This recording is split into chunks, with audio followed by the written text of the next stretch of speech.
नमस्कार, आप देख रहे हैं नव भारत टुडे और मैं हूं आपके साथ आरती सिंह आजाद। बढ़ते हैं खास खबर की ओर।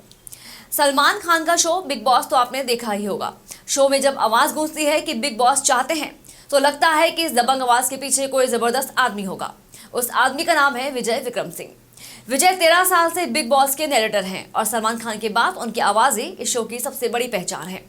विजय ने खुद कभी नहीं सोचा था कि उनकी आवाज को पूरे देश में पहचान मिलेगी। बचपन से उनका सपना फौजी बनने का था।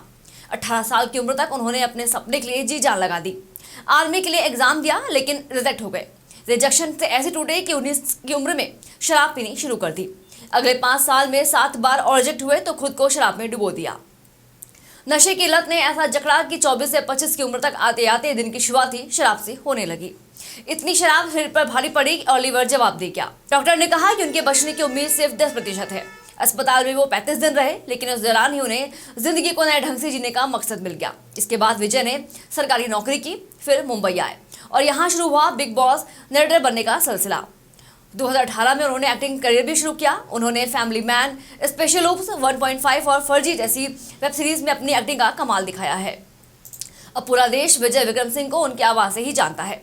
उनके परिवार में कुल 6 लोग थे जिनका गुजारा दादाजी की पेंशन से होता था, जो कि 1600 रुपए थी। बचपन से ही उनका सपना फौजी बनने का था और दादाजी ने इसके लिए बहुत प्रोत्साहित किया था। वो उन्हें ब्रिगेडियर विजय विक्रम सिंह नाम से ही बुलाते थे। बढ़ती उम्र के साथ ही उनका प्यार भी आर्मी के लिए बढ़ता गया। ग्रेजुएशन की पढ़ाई पूरी करने के बाद उन्होंने एसएसबी का एग्जाम दिया लेकिन रिजेक्ट हो गए। जो सपना लगभग 14 साल से देखा था वो चंद मिनटों में ही खत्म हो गया। इस रिजेक्शन को बर्दाश्त करने की हिम्मत नहीं थी और वो बिखर गए। इस बिखराव का ही नतीजा था कि 19 साल की उम्र में शराब पीने लगे। इसके बाद अगले 5 सालों में 7 बार और रिजेक्ट हुए। 6 सालों में इतनी शराब पी कि 26 साल की उम्र में पेट से जुड़ी एक गंभीर बीमारी हो गई। जांच के बाद डॉक्टरों ने लखनऊ के पीजीआई रेफर कर दिया। जब वहां के डॉक्टर ने देखा तो उन्होंने उनकी मां से कहा कि इसे एक्यूट पैंक्रियाटाइटिस हो गया है, बचने की कोई उम्मीद नहीं है, सिर्फ 10% ही उम्मीद है कि आपका बेटा बच जाए। इस बीच उन्हें निमोनिया भी हुआ जिससे वे मरते मरते बचे। उनका पैंक्रियास फट गया था, लीवर किडनी ने काम करना बंद कर दिया था, फेफड़ों में 7% पानी भर गया था। 35 दिनों तक पीजीआई में एडमिट होने के दौरान बहुत कुछ सहा, परिवार की दुर्गति देखी जिसकी वजह से उनकी सोच पूरी तरह से बदल गई। एक दिन बातचीत के दौरान उन्होंने अपनी मंगेतर को बताया कि उनका सपना है वॉइस आर्टिस्ट बनने का और फ्यूचर में वो इस पर काम जरूर करेंगे।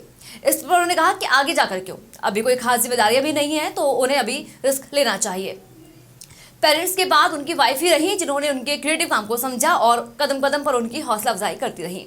उनकी इस बात ने बहुत हौसला दिया जिसके बाद 2 साल तक उन्होंने अपनी आवाज़ पर काम किया।